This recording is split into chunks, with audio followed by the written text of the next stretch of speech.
देखें, हम लोग हिस्ट्री के बारे में पढ़ रहे थे, जिसमें हमने आपको एंसेंट हिस्ट्री भी पढ़ा दी थी। एंसेंट हिस्ट्री के बाद में ही मिडवल की प्री मिडवल हिस्ट्री हमने आपको शुरू किया था पढ़ाना, जिसमें हमने आपको बताया था कि राष्ट्रकूट वंश हमने बता दिया था, चंदेल वंश बताया था, प्रतिहार वंश यानी कन्नौज पे जो त्रिपक्षीय संघर्ष था, उस संघर्ष से रिलेटेड हमने आपको बताया था कि कौन कौन से वंश ने भाग लिया था, और उस वंशों से रिलेटेड हमने आपको बताया था। पाल वंश भी बता दिया। पाल वंश इंपॉर्टेंट है क्योंकि पालास यानी पाल वंश में जो उसके फाउंडर थे गोपाल, मतलब जिनका नाम था फाउंडर, पाल वंश के फाउंडर कौन है? गोपाल, जिन्होंने बिहार शरीफ में ओदंतपुरी विश्वविद्यालय की स्थापना की। उसके बाद आते हैं धर्मपाल, जिन्होंने भागलपुर में विक्रमशिला विश्वविद्यालय की स्थापना की थी, तो ध्यान रखेंगे।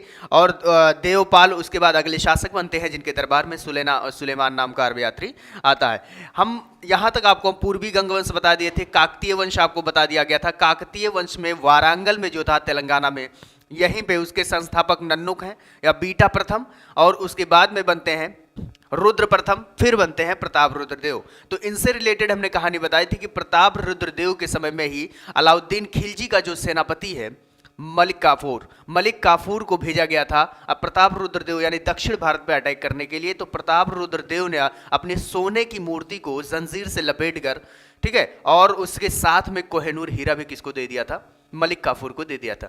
तो ध्यान रखेंगे, यहां से कोहिनूर हीरा की कहानी शुरुआत होती है। अभी हम आपको पढ़ाएंगे दिल्ली सल्तनत का, आपको थोड़ा सा झलक दिख रहा होगा कि मलिक काफूर अलाउद्दीन खिलजी का कौन सा है? सेनापति है। आज हम लोग कश्मीर के इतिहास के बारे में थोड़ा सा पढ़ेंगे।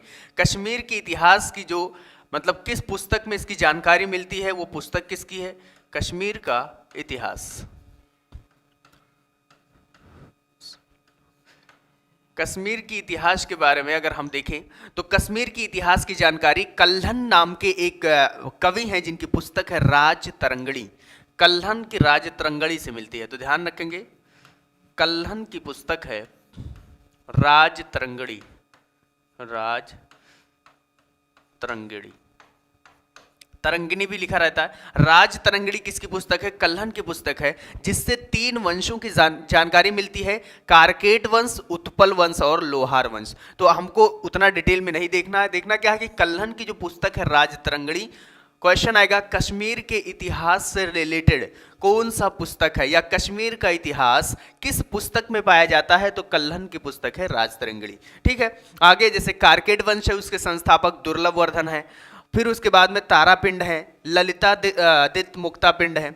इस तरीके से अलग अलग शासक होते हैं। उत्पल वंश इसी में आएगा। फिर आएगा संग्राम वंश, सॉरी लोहार वंश। ठीक है, कश्मीर के इतिहास के बाद में ये एक इंपॉर्टेंट पॉइंट है, इसको आप याद रखिएगा। फिर हमारा शुरू होता है राजपूत काल।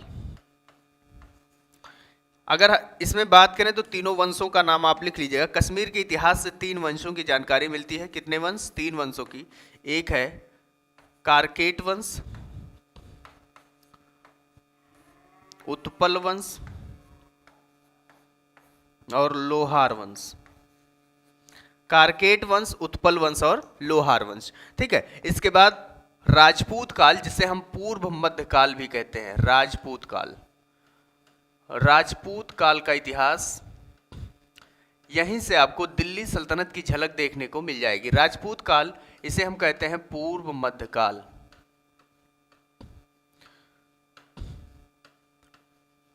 पूर्व मध्यकाल कहां से शुरू होता है? राजपूत काल से। समय है 800 ईस्वी से 1200 ईस्वी तक। यह है 800 ईस्वी से 1200 ईस्वी तक कौन सा काल है? तो पूर्व मध्यकाल राजपूत काल है। राजपूत काल की एक चंद्रबरदाई की पुस्तक है। चंद्रबरदाई यानी उनकी पुस्तक चंद्रबरदाई ने कहा था पृथ्वीराज रासो। कौन सी पुस्तक है चंद्रबरदाई की? पृथ्वीराज रासो। पृथ्वी राज रासो, पृथ्वीराज रासो, ये पुस्तक है चंद्रबरदाई की। यहां से जानकारी मिलती है राजपूत काल की। चंद्रबरदाई की जानकारी मिलती है, तो ध्यान रखेंगे पृथ्वीराज रासो पुस्तक है चंद्रबरदाई। कहा गया था कि एक हिमालय पर यानी पर्वत पर अग्निकुंड किया गया, उससे 4 वंशों का उदय हुआ। प्रतिहार, परमार, चालुक्य और चौहान। कितने वंशों का उदय हुआ था? तो पृथ्वीराज यानी रासो ने चंद्रबरदाई के उससे 4 वंशों का उदय हुआ था। पहला है प्रतिहार, जिसको हम पहले पढ़ चुके हैं, परमार, चालुक्य और चौहान। इसमें चौहान वंश हमको पढ़ना है, बाकी तीनों वंश हमने आपको बता दिया था। परमार वंश के संस्थापक कौन हैं? उपेंद्र हैं। और उसके बाद अगला शासक बनते हैं राजा भोज। जैसे कहानियों में आप सुने होंगे राजा भोज की, कि कहाँ राजा भोज और कहाँ गंगू तेली। तो राजा भोज किस में आएंगे? तो परमार शासक हैं। ध्यान रखेंगे प्रतिहार या गुजरात में था, इसके बारे में हमने आपको पढ़ा दिया है। चालुक्य के बारे में पढ़ा दिया है। चालुक्यों को 3 पार्ट में डिवाइड किया गया था, कल्याणी का चालुक्य, वेगी का चालुक्य और बादामी का चालुक्य। ठीक है। और चौहान वंश यानी पृथ्वीराज चौहान इसमें इंपॉर्टेंट है। तो ये चीजें हमको आपको पढ़नी है 2 वंशों के बारे में। पहला है परमार वंश। परमार वंश, परमार वंश के संस्थापक कौन है? उपेंद्र, यानी फाउंडर अगर हम बात करें, परमार वंश के फाउंडर कौन है? उपेंद्र हैं। उपेंद्र ये संस्थापक। इसके अगला शासक बनते हैं राजा भोज। अब याद रखिएगा, राजा भोज जो है वो किस वंश के शासक हैं? तो परमार वंश के शासक हैं। ठीक है।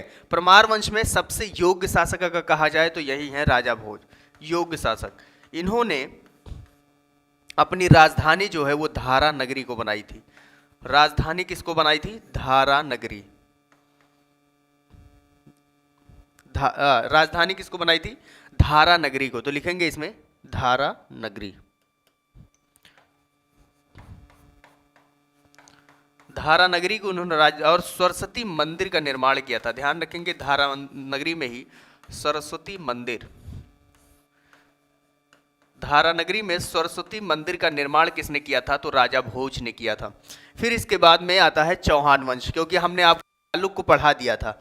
तो ध्यान रखें, परमार वंश ये कहाँ से निकलता है? चंद्रबरदाई की पुस्तक पृथ्वीराज राशों में ये बात मेंशन की गई है, ये मतलब लिखा गया है या कि जो राजपूत काल है वो अग्निकुंड के द्वारा प्राप्त किया गया था। हिमालय पे अग्निकुंड हो रहा था, उसी अग्निकुंड से 4 वंश का जन्म हुआ था। पहला है परमार वंश, दूसरा कौन सा है? प्रतिहार वंश, चालुक्य वंश, और उसके बाद में कौन सा है? चौहान वंश। तो चौहान वंश, परमार वंश, चालुक्य वंश, ठीक है, प्रतिहार वंश। प्रतिहार के बारे में हमने आपको बता दिया था, गुजरात के एरिया में प्रतिहार वंश था। उसके बाद परमार हम बता रहे हैं कि परमार वंश जो फाउंडर कौन है? उपेंद्र हैं।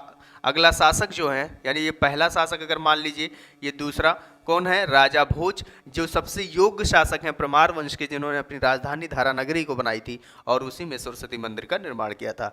उसके बाद हम लोग देखते हैं चौहान वंश। चौहान वंश से भी क्वेश्चन पूछता है।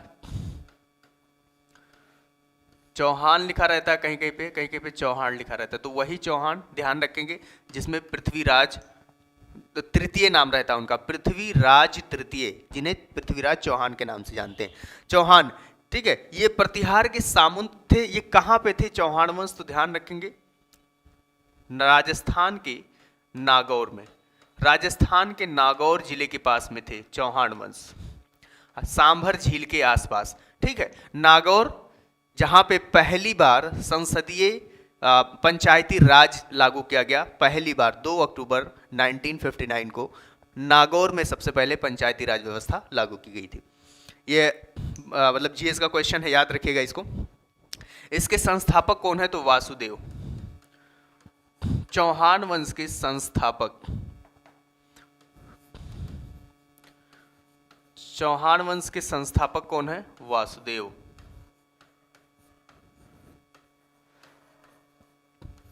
वासुदेव हैं। चौहान वंश के संस्थापक कौन है? वासुदेव हैं। ठीक है, वासुदेव संस्थापक। उसके बाद अगला शासक बनते हैं अरुणोराज। ये इंपॉर्टेंट है। अगला शासक है अरुणोराज। ये क्वेश्चन कई बार पूछा गया है। अरुणोराज, इनके दरबार में एक कवि रहते थे जिनका नाम था विग्रहराज चतुर्थ वीसल देव। क्या नाम था? विग्रहराज चतुर्थ वीसल देव। लिख लेंगे आप। इनके दरबार में एक कवि रहते थे, अरुणोराज के दरबार में एक कवि रहते थे जिनका नाम है विग्रहराज, विग्रहराज चतुर्थ वीसल देव। विग्रहराज चतुर्थ वीसलदेव, ये इनके दरबार में कवि रहते थे। इनकी एक पुस्तक है जिसका नाम है हरिकेली। हरिकेली कई बार आया है, संस्कृत नाट्य है हरिकेली। ये पिछली बार भी पेट में पूछा गया था, ठीक है, बहुत सारे एग्जाम्स में पूछा जाता है। हरिकेली किसकी पुस्तक है? तो विग्रहराज चतुर्थ वीसलदेव की है, जो किसके दरबार में रहते थे? तो अरुणोराज के दरबार में रहते थे। ये हरिकेली जो पुस्तक है वो कैसी है? तो संस्कृत नाट्य है, संस्कृत नाट्य। अरुणोराज के दरबार में रहने वाले कवि विग्रहराज चतुर्थ वीसलदेव की पुस्तक हरिकेली, जो कि क्या है? संस्कृत नाट्य है। फिर अगला जो शासक बनते हैं वो है पृथ्वीराज तृतीय। पृथ्वीराज तृतीय, जिन्हें पृथ्वीराज चौहान के नाम से जाना जाता है। पृथ्वीराज तृतीय, जिन्हें पृथ्वीराज चौहान के नाम से जाना जाता है। और पृथ्वीराज चौहान के समय में ही मोहम्मद गौरी अटैक करता है। 1191 में तराइन का पहला युद्ध होता है, ध्यान रखेंगे। इन्हीं के शासनकाल में 1191 में कौन सा युद्ध होता है? तराइन का पहला युद्ध, तराइन का फर्स्ट बैटल होता है, जिसमें इसमें हम लिख देते हैं मोहम्मद गौरी पराजित होता है और पृथ्वीराज चौहान की विजय होती है। पृथ्वीराज चौहान की विजय होती है। लेकिन अगले ही एक साल बाद 1192 ईस्वी में 1192 ईस्वी में तराइन का दूसरा युद्ध होता है, second battle of Tarain. Tarain का सेकेंड बैटल होता है, जिसमें जो पृथ्वीराज चौहान का दोस्त होता है वो जाकर मोहम्मद गौरी से मिल जाता है। और मोहम्मद गौरी यानी जो जयचंद था, जयचंद मोहम्मद गौरी से मिलता है और पृथ्वीराज चौहान की जितने भी गुप्त चीज़ें होती है, गुप्त चीज़ों का मतलब जितनी भी खुफिया जानकारी होती है, सारी की सारी जानकारी किसको दे देता है? तो मोहम्मद गौरी को। और मोहम्मद गौरी 1192 ईस्वी में किनको? चौहान को, पृथ्वीराज चौहान को पराजित कर देता है। इसमें लिख लेंगे आप चौहान, यानी पृथ्वीराज चौहान की हार होती है और गौरी की क्या होती है? विजय होती है, ठीक है। तो 1191 में, दोनों डेट याद रखिएगा, 1191 में कौन सा युद्ध हुआ? Battle of Tarain first, battle of Tarain second हुआ, यानी तराइन का दूसरा बैटल और फर्स्ट बैटल 1191 में 92 में, इसमें मोहम्मद गौरी विजय हुआ, हारा था और दूसरे में जीता था। तो ये दोनों। और उसके बाद में 1194 ईस्वी में भी एक बैटल होता है जिसे चंदावर का बैटल कहा जाता है। कौन सा होता है? 1194 ईस्वी में, यानी जो मोहम्मद गौरी था वो किसको? जयचंद को लालच दे देता है कि अगर पृथ्वीराज चौहान की डेथ हो जाती है, ठीक है, पृथ्वीराज चौहान को मार दिया जाता है, पराजित हो जाते हैं, तो उसका साम्राज्य जो है वो जयचंद को दे दिया जाएगा। लेकिन मोहम्मद गौरी ऐसा नहीं करता है। वो 1194 में जब उसको नहीं देता है कोई भी चीज़ पृथ्वीराज चौहान को पराजित करने के बाद में, तो 1194 ईस्वी में चंदावर का युद्ध होता है। चंदवार भी कोई कोई बोलते हैं, चंदवार, चंदावर, जो भी आप पढ़े, चंदावर का युद्ध होता है 1194 ईस्वी में। चंदावर का युद्ध 1194 ईस्वी में। ये किनके किनके बीच में होता है? तो मोहम्मद गौरी और जयचंद के बीच में होता है, मोहम्मद गौरी और जयचंद के बीच में।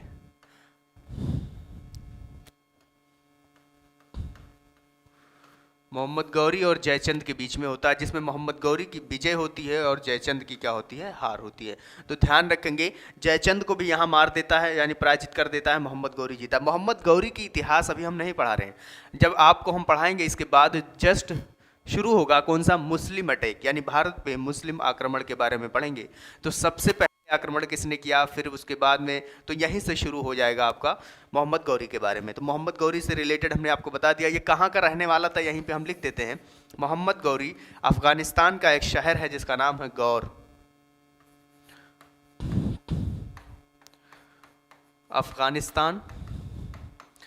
अफगानिस्तान का शहर है गौर, वहाँ का रहने वाला था मोहम्मद गौरी।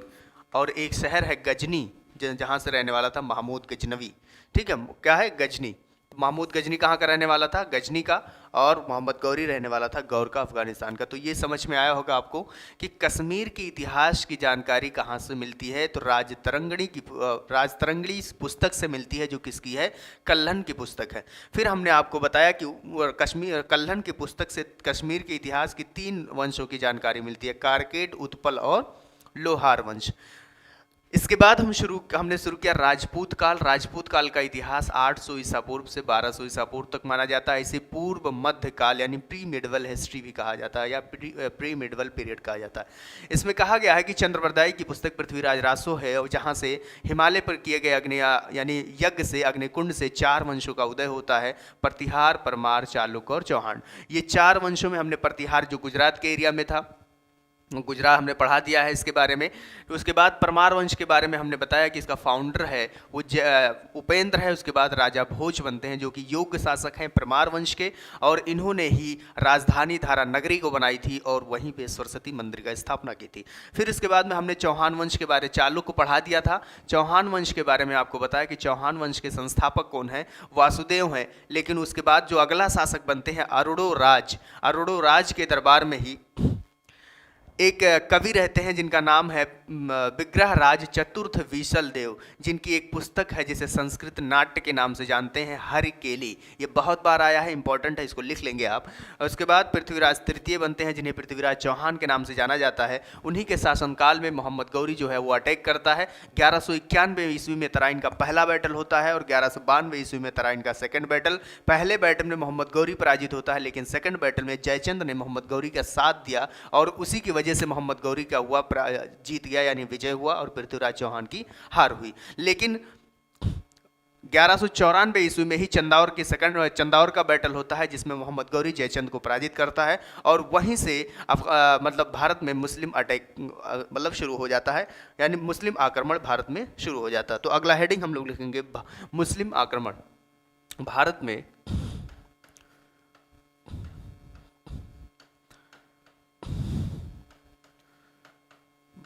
मुस्लिम आक्रमण।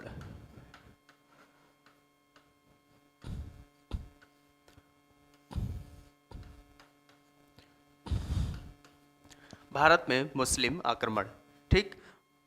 इसमें 2 आक्रमण होते हैं, एक अरब आक्रमणकारी होता है और एक होता है तुर्क आक्रमणकारी। यानी भारत में जो मुस्लिम अटैक है उसको 2 भागों में बांट के पढ़ते हैं, एक अरब आक्रमण और दूसरा है तुर्क आक्रमण। अरब आक्रमण हम सबसे पहले देखते हैं, क्योंकि सबसे पहले भारत पर आक्रमण करने वाला अरब आक्रमणकारी कौन है? तो मोहम्मद बिन कासिम। कौन है? मोहम्मद बिन कासिम भारत पे अटैक करता है।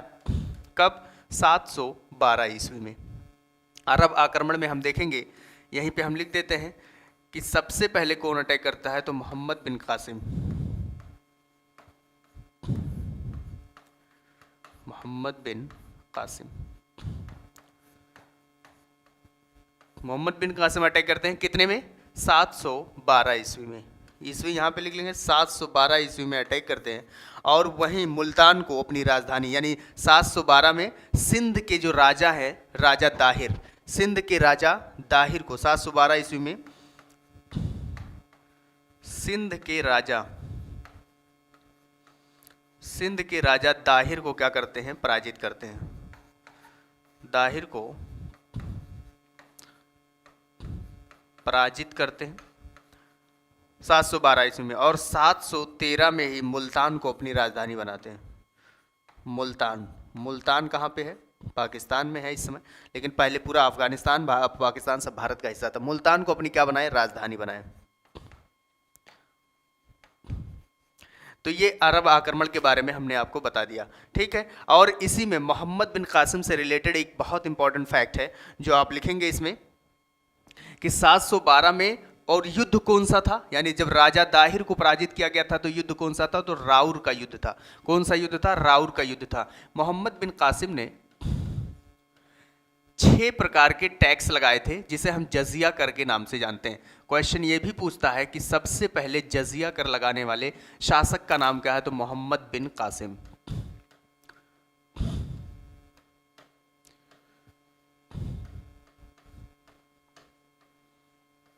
मोहम्मद बिन कासिम। इसने एक जजिया कर लगाया था। जजिया कर क्या था?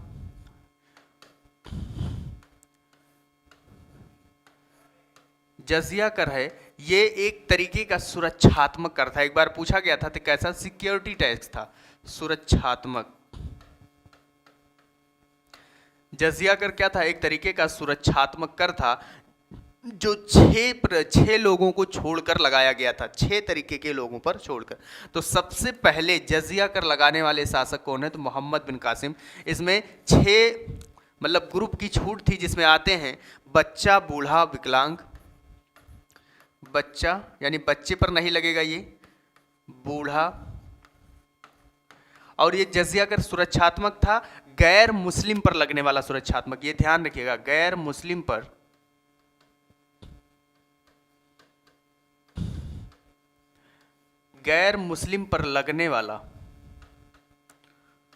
लगने वाला सुरक्षा। जजिया कर से बहुत सारे क्वेश्चन पूछते हैं। सबसे पहले इसने लागू किया था, फिर जजिया कर को समाप्त किसने किया, फिर दोबारा किसने लागू किया, जजिया कर को पूर्णतः किसने समाप्त किया, तो ये क्वेश्चन पूछा जाता है। धीरे धीरे हम बताते रहेंगे आपको। जजिया कर में किसको छूट थी? तो बच्चा, बूढ़ा, विकलांग। बच्चा, बूढ़ा, विकलांग, महिला, ब्राह्मण और महिला। ब्राह्मण और महिला, ये 6 प्रकार के यानी 5 प्रकार के लोगों पे क्या थी?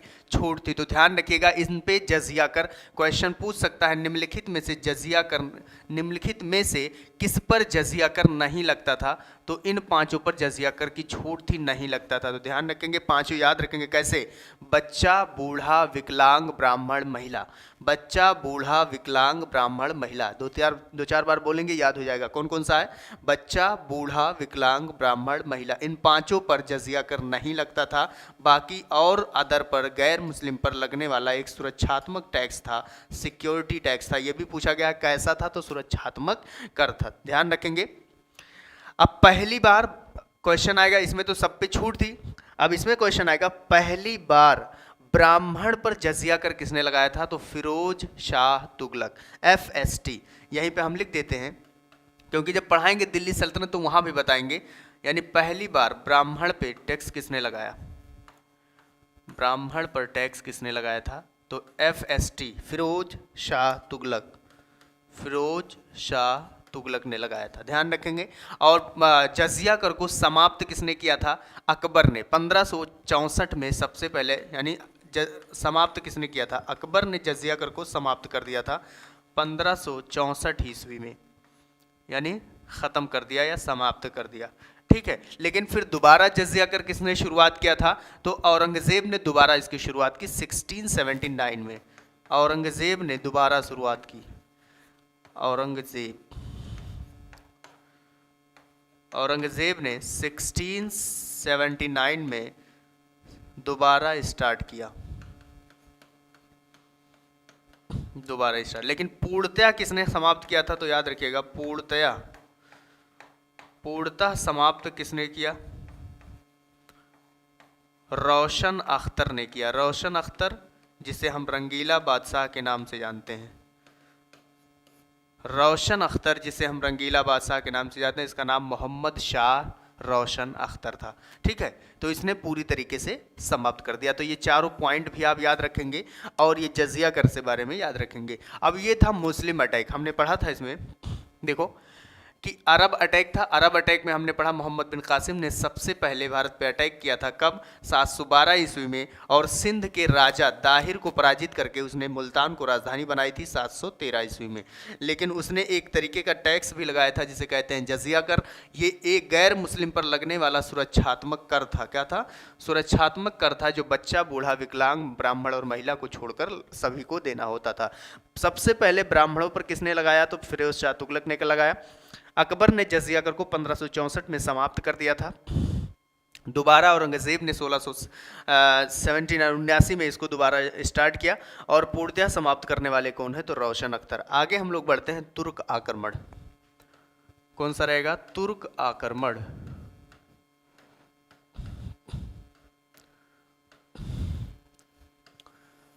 भारत पर तुर्क आक्रमण में, अभी हमने आपसे कुछ देर पहले ही बताया था कि तुर्क आक्रमणकारी में कौन है, तो मोहम्मद गौरी।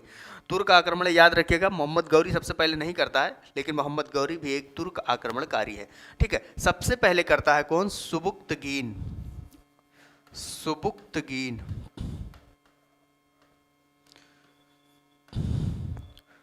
सुबुक्तगीन ये कब आक्रमण करता है भारत पे सबसे पहले तुर्क आक्रमणकारी? ये करता है 986 ईस्वी में। कब करता है? 986 ईस्वी में। इसी का फिर उसके बाद में बेटा महमूद गजनवी, महमूद गजनवी इसी का बेटा फिर आगे अटैक करता है, महमूद गजनवी। कब करता है? 1001 से लेकर 1027 तक इसने भारत पे कुल 17 बार अटैक किया था।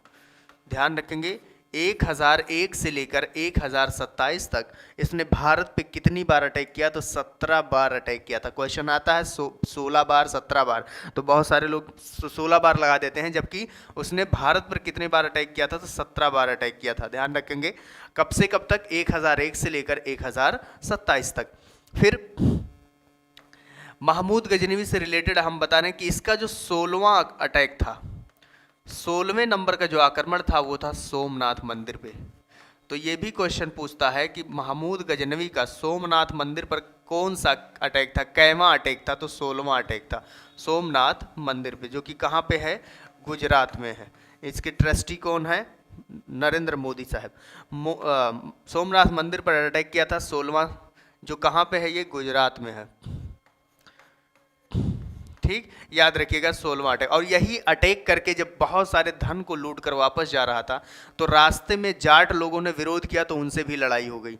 ठीक है, तो 17वां अटैक था उसका, 17 बार उसने जब समझे कि अटैक किया था, तो 16वां अटैक था सोमनाथ मंदिर पे। ये इंपॉर्टेंट है, यही पूछा जाता। इसके बाद बहुत सारे सोना या धन को लेकर गया था सोमनाथ मंदिर से। फिर महमूद गजनवी का किससे अटैक होता है?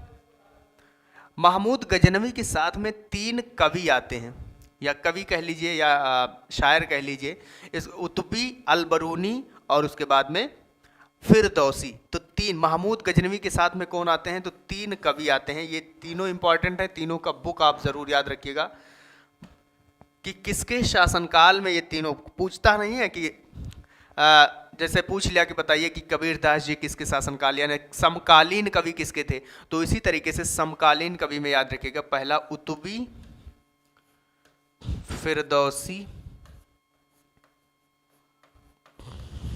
और अलबरूनी। उतबी, फिरदौसी और अलबरूनी, ये 3 कवि जो थे इसी के साथ में आए थे।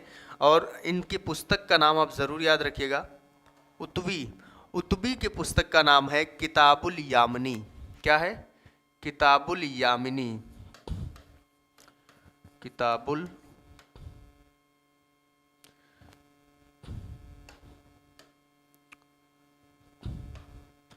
किताबुल यामिनी, यामिनी। ठीक, फिरदौसी की पुस्तक का नाम है शाहनामा। शाहनामा ये बहुत बार पूछा गया किसकी है, तो फिरदौसी की है। दूसरा है किताबुल हिंद या तहकीके हिंद, किसकी है? अलबरूनी की है। किताबुल हिंद, किताब उल हिंद या तहकीके हिंद भी इसी को कहा जाता है। तहकीके हिंद, तहकीक ए हिंद, किताबुल हिंद या तहकीके हिंद, ये किसकी पुस्तक है? अलबरूनी की। तीनों याद रखिएगा, इंपॉर्टेंट है ये। उतबी का किताब का नाम क्या है? किताबुल यामिनी। फिरदौसी, शाहनामा, ये बहुत बार पूछा गया है। और अलबरूनी की पुस्तक का नाम क्या है? किताबुल हिंद या तहकीके हिंद। ये किसके समकालीन है? तो महमूद गजनवी के, जो उसके साथ में आए थे और भारत में ही रह गए थे। महमूद गजनवी 1001 से लेकर 1027 तक, कहीं कहीं 26 भी लिखा रहता है, लेकिन वो मतलब अगर ऑप्शन डिफरेंस ज़्यादा करेगा। ठीक है, 1001 से 1027 तक 17 बार उसने अटैक किया था। 16वां अटैक सोमनाथ मंदिर पे था। 17वां अटैक जब बहुत सारे धन को लूट कर जा रहा था, तो जाट लोगों ने इस पे अटैक किया था, तो 17वां अटैक था। फिर महमूद गजनवी के बाद में आता है मोहम्मद गौरी। ये आप समझ गए होंगे। महमूद गजनवी के बाद में कौन आते हैं? मोहम्मद गौरी।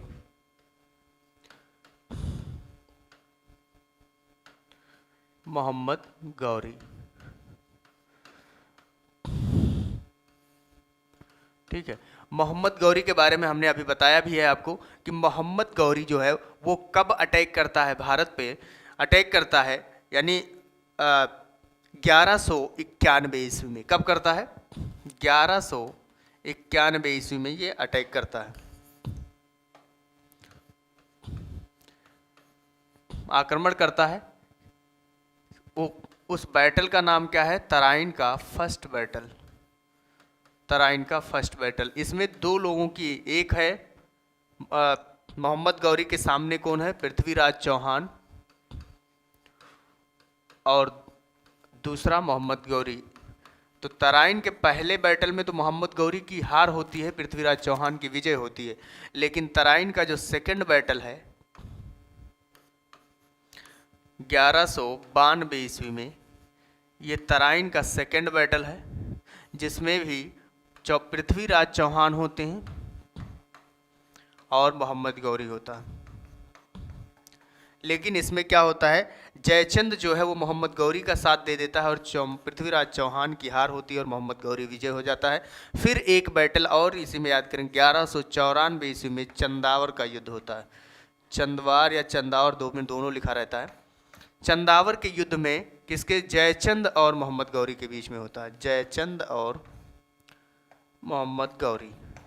तो इसमें जयचंद की हत्या, मतलब जयचंद की पराजित कर देता है और मोहम्मद गौरी की विजय होती है। और यहीं से मोहम्मद गौरी खुद तो शासन नहीं करता है, मोहम्मद गौरी खुद भारत पे शासन नहीं करता है, वो अपने साथ 3 गुलाम को लाता है।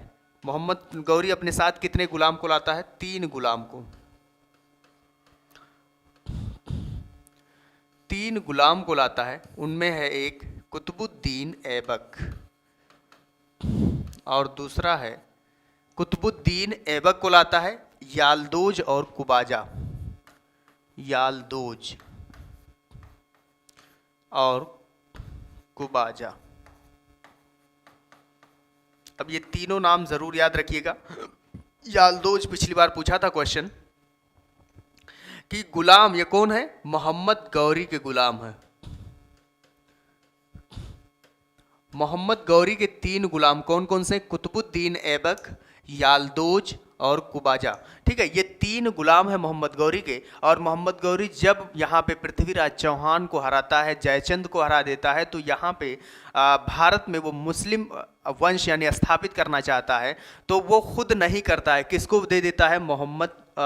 किसको? कुतुबुद्दीन ऐबक को। किसको दे देता है? क्योंकि इन तीनों में सबसे योग्य जो था वो कौन था? कुतुबुद्दीन ऐबक था। तो ऐबक को दे देता है और कुतुबुद्दीन ऐबक ने भारत में सबसे पहले दिल्ली सल्तनत की स्थापना होती है। और दिल्ली सल्तनत में सबसे पहला जो वंश था वो है गुलाम वंश, जिसे स्लेव डायनेस्टी कहा जाता है या गुलाम डायनेस्टी कहा जाता है। इसी को ममलूक डायनेस्टी, जो ये लोग थे वो एक एरिया है अफगानिस्तान में, उसे ममलूक कहा जाता है। ठीक है, तो ममलूक वंश के संस्थापक थे। ममलूक वंश के से निकल कर आए थे, गुलाम वंश को ही ममलूक कहा जाता है। ध्यान रखेंगे इस बात को, कभी कभी लिख कर दे देता है। तो यहीं से शुरू होता है हमारा दिल्ली सल्तनत। और दिल्ली सल्तनत में सबसे पहले हम लोग पढ़ेंगे गुलाम डायनेस्टी या गुलाम वंश के बारे में। ठीक है, तो देखें इधर, अब गुलाम डायनेस्टी क्यों कहा जाता है, इसके पीछे भी रीजन है। यहां पे हम लिखेंगे दिल्ली सल्तनत, हेडिंग आप लिख लेंगे दिल्ली सल्तनत।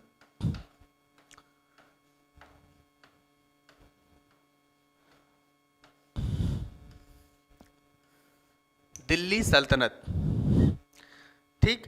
अब एक दिल्ली सल्तनत में एक ट्रिक जरूर याद रखिएगा कि दिल्ली सल्तनत में कितने राजवंशों ने शासन किया और उसके राजाओं के नाम। तो ट्रिक है दिल्ली सल्तनत में, गुलाब खिले तो सांस लो। गुलाब खिले तो सांस लो। गुलाब खिले तो सांस लो, ये तो वंश का क्रम है। किसका क्रम है? वंश का। इसको आप याद करेंगे गुलाब खिले तो सांस लो, ये किसका क्रम? वंश का क्रम है। इसमें गुलाब से हो जाएगा गुलाम वंश, खिले से हो जाएगा खिलजी वंश।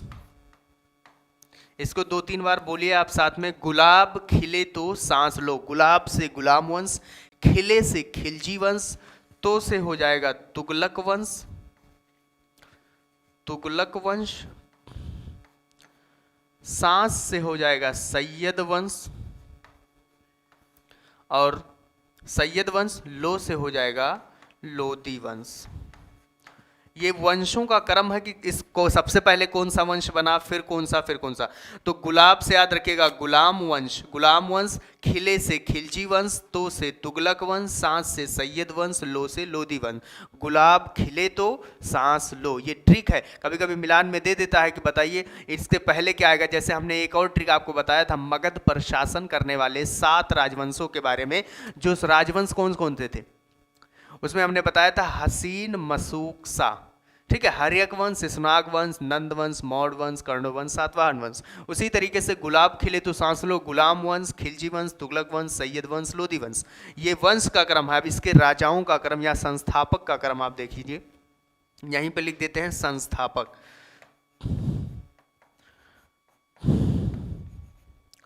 संस्थापक का क्रम है ये, एबक जल गया खीबों से, एबक जल गया, जल गया खीबों से, खीबों से।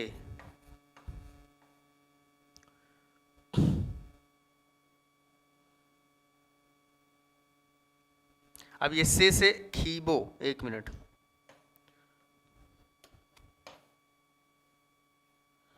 एबक जल गया खीबो से। देखें इसका ट्रिक कैसे है याद करने का।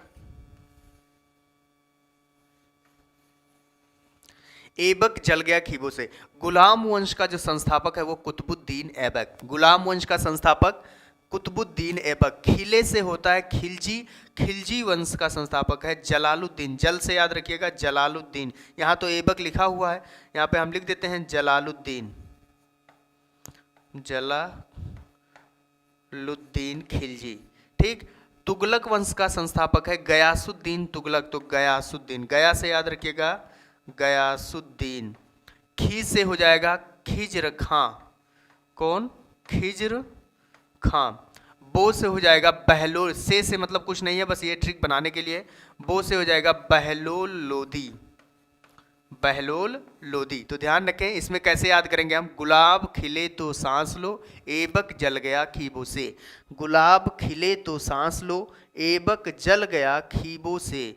एबक यानी कुतुबुद्दीन ऐबक, जल से मतलब जलालुद्दीन खिलजी, गया से गयासुद्दीन तुगलक, खी से खिज्र खां, और बो से हो जाएगा बहलोल लोदी। से मतलब कुछ नहीं, ठीक है।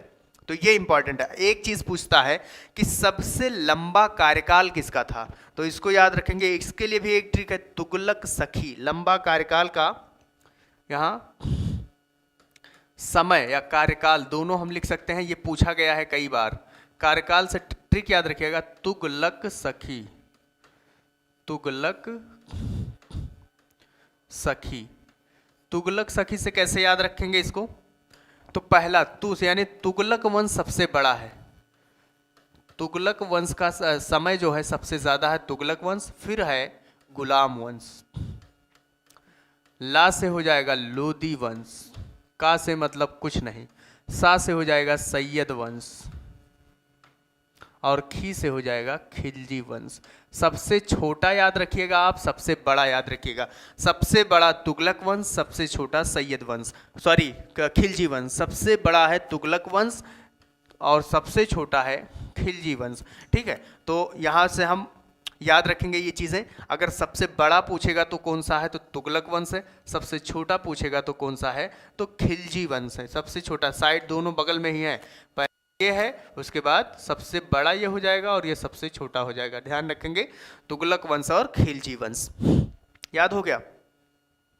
ट्रिक को 2-3 बार बोलेंगे, ये साथ में याद हो जाएगा, ठीक है। इसके बाद हम लोग शुरू करते हैं। अब यहीं से हमारा शुरू होगा सबसे पहले गुलाम डायनेस्टी, जिसे ममलूक डायनेस्टी भी कहा जाता है। गुलाम वंश को गुलाम वंश इसलिए कहा जाता है क्योंकि कुतुबुद्दीन ऐबक मोहम्मद गौरी का गुलाम था। कौन था? मोहम्मद गौरी का गुलाम था। कौन? कुतुबुद्दीन ऐबक। तो सबसे पहले हम यहाँ से स्टार्ट करते हैं। गुलाम डायनेस्टी, जिसे हम स्लेव डायनेस्टी के नाम से जानते हैं, स्लेव या गुलाम डायनेस्टी, इसी को कहा जाता है ममलूक, ममलूक डायनेस्टी, गुलाम वंश। समय सबका याद रखिएगा बाबू, समय बहुत इंपॉर्टेंट है। टाइम कब से कब तक है? तो गुलाम वंश का जो टाइम पीरियड है वो 1206 से लेकर 1290 तक, 1206 से लेकर कहाँ तक है? 1290 तक ये गुलाम वंश का टाइम पीरियड है, ठीक है। तो गुलाम वंश देखो 1206 से 1290 तक। इसमें सबसे पहले इसका संस्थापक किसे माना जाता है? संस्थापक, गुलाम वंश के संस्थापक है कुतुबुद्दीन ऐबक। मैं सिर्फ ऐबक लिख रहा हूँ, आप समझ जाइएगा। कुतुबुद्दीन ऐबक गुलाम वंश का संस्थापक है। अब ध्यान रखेंगे ऐबक से क्या क्या चीज़ें इंपॉर्टेंट है, ठीक है, क्या चीज़ें पूछी जाती हैं। ऐबक जो है वो अपने आप को कभी भी राजा नहीं घोषित किया। अब वो एक सामंत की तरह, जिसे उर्दू में एक वर्ड है सिपा सालार, सिपा सालार का मतलब अपनी प्रजा की रक्षा करने वाला। तो ये पूछा जाता है कि ऐबक जो है वो अपने आप को क्या कहता था? सिपा सालार कहता था। यानी इसने अपने आप को राजा नहीं माना, राजा नहीं माना, क्या कहता था? सिपा सालार कहता था, सिपा सालार, ठीक। सिपा सालार अपने आप को मानता था। ऐबक को लाख बक्स के नाम से जाना जाता है। ये लाखों रुपए दान देता था। लाख बॉक्स, लाख बॉक्स कहा जाता था, क्यों? क्योंकि लाखों रुपए दान देता था, गरीबों की मदद करता था, इसलिए इसे क्या कहा गया? हातिम। गरीबों की मदद करता था इसलिए इसे हातिम कहा गया। ध्यान रखेंगे, ये इसे लाख बक्स भी कहा जाता है, हातिम भी कहा जाता है। क्यों? लाखों रुपए दान देता था इसलिए लाख बॉक्स कहा गया। हातिम इसलिए कहा गया क्योंकि ये गरीबों की मदद, हातिम का मतलब मददगार होता है, गरीबों की मदद करता था इसलिए हातिम कहा गया। ऐबक जो है उसके गुरु का नाम था बख्तियार काकी। क्या नाम था? बख्तियार काकी। कुतुबुद्दीन ऐबक ने एक मीनार बनवाया जिसका नाम था कुतुब मीनार। कुतुब मीनार दिल्ली में है। कुतुब मीनार किसने बनवाया था? कुतुबुद्दीन ऐबक ने बनवाया। किसकी याद में? ये पूछा जाता है, किसकी याद में बनवाया था ऐबक ने? तो अपने गुरु बख्तियार काकी के नाम से। गुरु,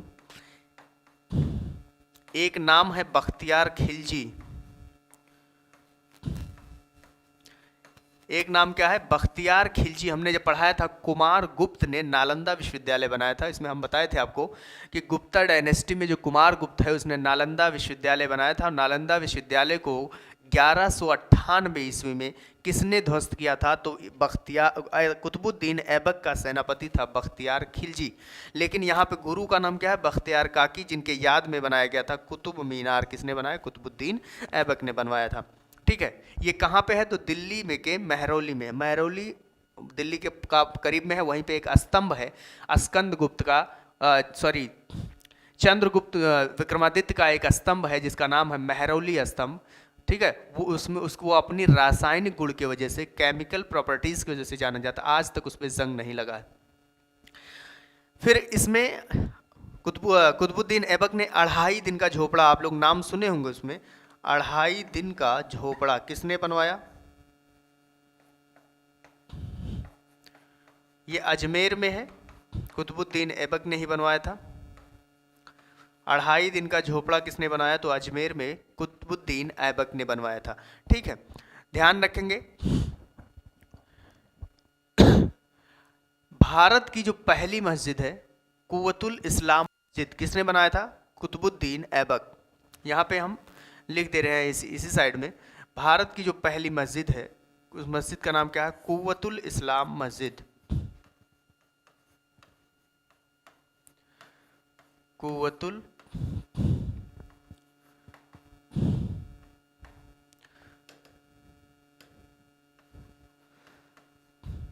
कुव्वतुल इस्लाम मस्जिद किसने बनवाया था? कुतुबुद्दीन ऐबक ने बनवाया है। कुव्वतुल इस्लाम मस्जिद किसने बनवाया? कुतुबुद्दीन ऐबक के, जो भारत की पहली मस्जिद, ठीक है, भारत की पहली मस्जिद।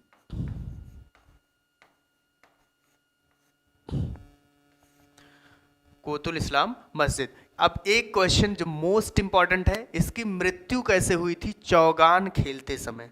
चौगान जिसे पोलो बोलते हैं, ठीक है, चौगान, चौगाना, चौगान दोनों लिखा रहता है। चौगान खेलते समय इसकी क्या हो गई थी? मृत्यु हो गई थी। ध्यान रखेंगे, ये पूछा जाता है कि वह कौन सा ऐसा दिल्ली सल्तनत का शासक था जिसकी मृत्यु चौगान खेलते समय हुई थी? इसी को पोलो बोलते हैं। घोड़े से खेलता था चौगान, और ये घोड़े से गिर गया, घोड़े को पता ही नहीं था, और घोड़े ने ही उस पर क्या कर दिया, इसके ऊपर ही पैर रख दिया गर्दन पे, और उसकी क्या हो गई थी? डेथ हो गई थी। तो चौगान खेलते समय किसकी मृत्यु हो गई थी? तो कुतुबुद्दीन ऐबक के। इसके साथ कुतुबुद्दीन ऐबक के साथ में दो कवि आए थे, शायर आए थे, जिनका नाम था मिनहाजुस सिराज और हसन निजामी। याद रखेंगे कौन कौन से आए थे? तो ऐबक के दरबार में ही रहते थे, ऐबक के दरबार में रहते थे कौन? मिनहाजुस सिराज, मिनहाज उस मिनहाजुस सिराज रहते थे किसके दरबार में? तो ऐबक के दरबार में। और एक थे हसन निजामी, हसन निजामी। मिनहाजुस सिराज और हसन निजामी ये किसके दरबार में रहते थे? कुतुबुद्दीन ऐबक के दरबार में रहते थे। मिनहाजुस सिराज की जो पुस्तक है उसका नाम है तबकाते नासरी, तबकात ए नासरी। और हसन निजामी की जो पुस्तक है उसका नाम है ताजुल नासरी। क्या है? ताज उल नासरी, ताजुल ताजुल नासरी। तो याद रखिएगा, ये इंपॉर्टेंट है। कुतुबुद्दीन ऐबक के दरबार में या दो कवि आए थे, उसके साथ में मिनहाज सिराज और हसन निजामी। मिनहाज सिराज को याद रखिएगा तबकाते नासरी, ठीक है। देखो सिराज में इसमें तबकाते नासरी, मिनहाज सिराज, हसन निजामी, ताजुल नासरी। हसन निजामी की पुस्तक क्या है? तो ताजुल नासरी। ये कुतुबुद्दीन ऐबक के बारे में था। इसके बाद में बनता है आराम शाह, लेकिन वो 1 साल के लिए रहता है। उसके बाद जो इम्पोर्टेंट शासक है वो है इल्तुतमिश। अब हमने आपको बताया था कि कुतुबुद्दीन ऐबक अपने आप को राजा नहीं मानता था, सिपे सालार मानता था। तो सिपे सालार मानने की वजह से वो राजा नहीं कहलाता था। लेकिन जो रियल फाउंडर अगर कहा जाए, गुलाम वंश का संस्थापक, जो रियल संस्थापक है वो है इल्तुतमिश। कौन है? इल्तुतमिश। तो अगला शासक हम लोग पढ़ेंगे इल्तुतमिश के बारे में।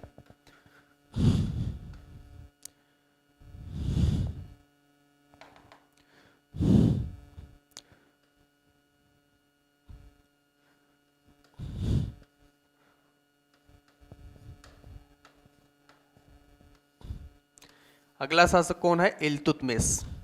कब? अब ये अगर इसका समय पूछा जाएगा तो गुलाम वंश का समय कितना था? 1206 से 1210 था।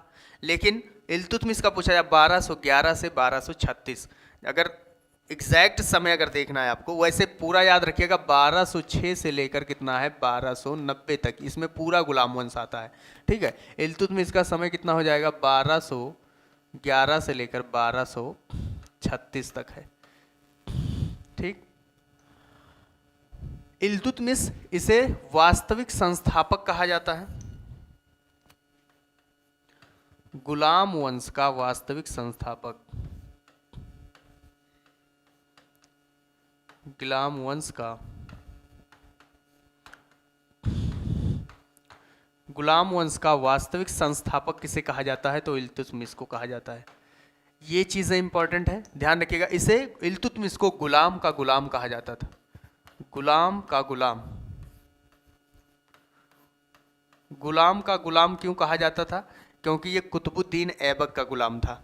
कुतुबुद्दीन ऐबक मोहम्मद गौरी का गुलाम था और इल्तुतमिश कुतुबुद्दीन ऐबक का गुलाम था, इसलिए कहा जाता है गुलाम का गुलाम। किसे? इल्तुतमिश को कहा जाता है गुलाम।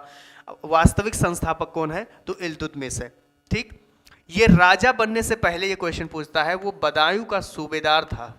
कहाँ का सूबेदार था? किसकी जगह का? तो यूपी में एक जगह है बदायूं, यानी राजा बनने से पहले ये क्या था? बदायूं का सूबेदार था। यानी मोहम्मद ऐबक ने इसे ऐबक का गुलाम था, तो वो बदायूं का सूबेदार बना के भेजा हुआ था, ठीक है। तो राजा बनने से पहले ये क्या था? बदायूं का सूबेदार था। इसने 2 तरीके के सिक्के चलवाए थे। कितने तरीके के? 2 तरीके के इसने सिक्के चलवाए थे। एक तांबा का था, एक तांबे का था और एक था चांदी का। तांबा और चांदी 2 प्रकार के सिक्के चलाए थे। जो तांबे का था उसे जीतल कहा जाता था, और जो चांदी का था, यानी तांबे का जो था उसे क्या कहा जाता था? जीतल। और जो चांदी का था उसे टका कहा जाता है। टंका लिखा रहता है कहीं कहीं पे, टका या टंका, ठीक है। तो जीतल और टंका किसने चलवाया था? इल्तुतमिश ने चलवाया था। और इल्तुतमिश, जिसे जीतल का जो सिक्का था वो तांबे का बना होता था, टका जो बना होता था वो चांदी का बना होता था। 2 तरीके के सिक्के। ये पूछा जाता है जीतल और टंका किसने चलवाया था? इल्तुतमिश ने। ये बदायूं का सूबेदार था, राजा बनने से पहले। गुलाम का गुलाम कहा जाता है क्योंकि ये ऐबक का गुलाम था। वास्तविक संस्थापक गुलाम वंश का इसे माना जाता है। इसी के समय में तराइन का तीसरा युद्ध होता है 1215 ईस्वी में।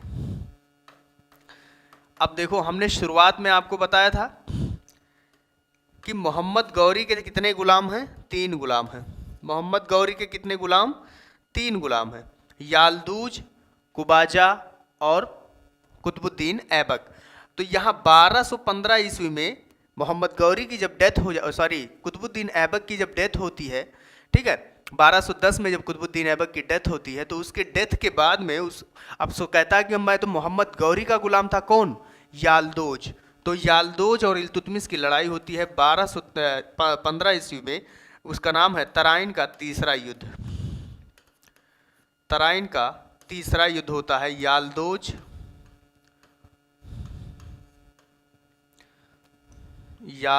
है, यालदोज और इल्तुतमिश के बीच में। यालदोज और इल्तुतमिश, जिसमें इल्तुतमिश विजय होता है और यालदोज की क्या होती है? पराजित होती है। तो तराइन का युद्ध, तराइन का तीसरा युद्ध किसके किसके बीच में हुआ? इल्तुतमिश और यालदोज के बीच में हुआ। जो तराइन का थर्ड बैटल 1215 ईस्वी में, पहला 1191, दूसरा 1192, तीसरा 1215 ईस्वी में हुआ था। और उसको ये क्या करता है? यालदोज को पराजित करता है और गद्दी पर बैठता है, अपने नाम का खुतबा पढ़वाता है, ठीक है। इसने बहुत सारी चीज़ों में काम किया था। इसने एक दल बनाया था जिसका नाम था चालीसा दल। 40 सरदारों का एक ग्रुप था, 40 सरदारों का ग्रुप जिसे कहा गया चालीसा दल। चालीसा दल कहा गया। ये चालीसा दल जो है वो इल्तुतमिश से खफा रहते थे हमेशा। और इल्तुतमिश की एक बेटी थी, बेटी का नाम है रजिया सुल्तान। इल्तुतमिश की बेटी का नाम क्या है? रजिया सुल्तान।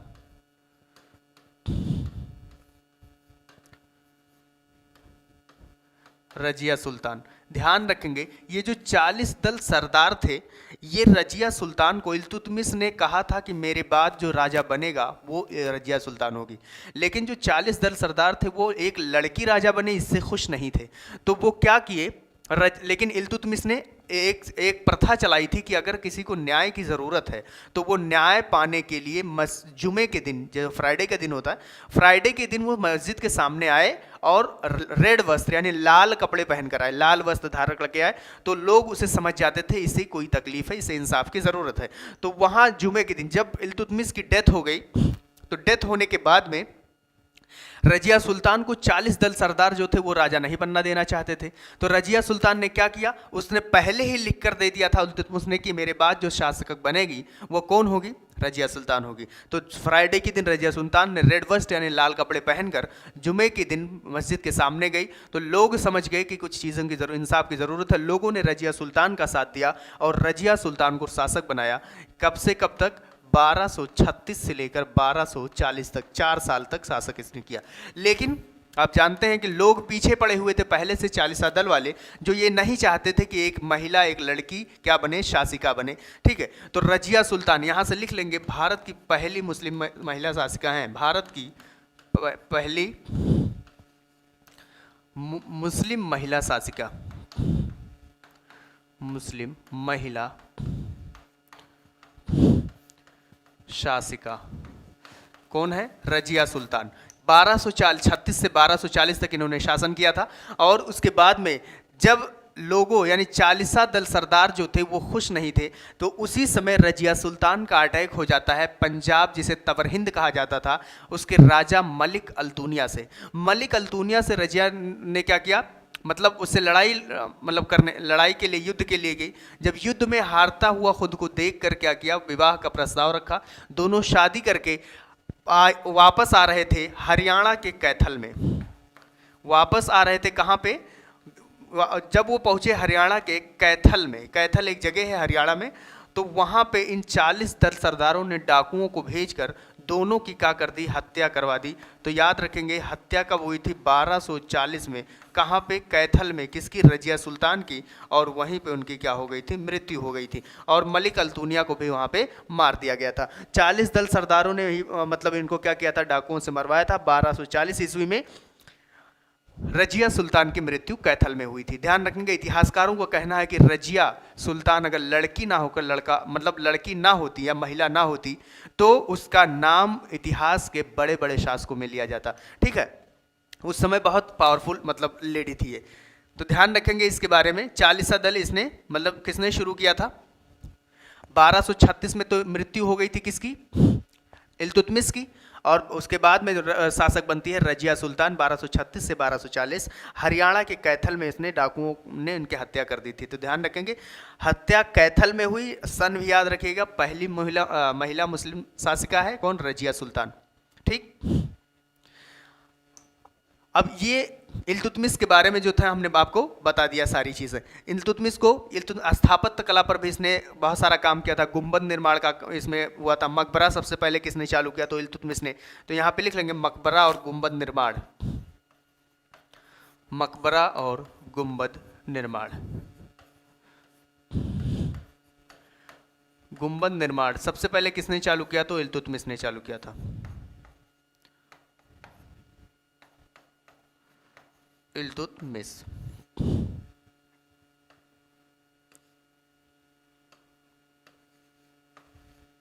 ठीक, ये आज तक हमने पढ़ाया, जो ये चीजें हम रिवाइज कर लेते हैं थोड़ा सा, उसके बाद नेक्स्ट क्लास में मिलेंगे। देखें, हमने आपको पूर्व मध्यकाल से स्टार्ट किया था।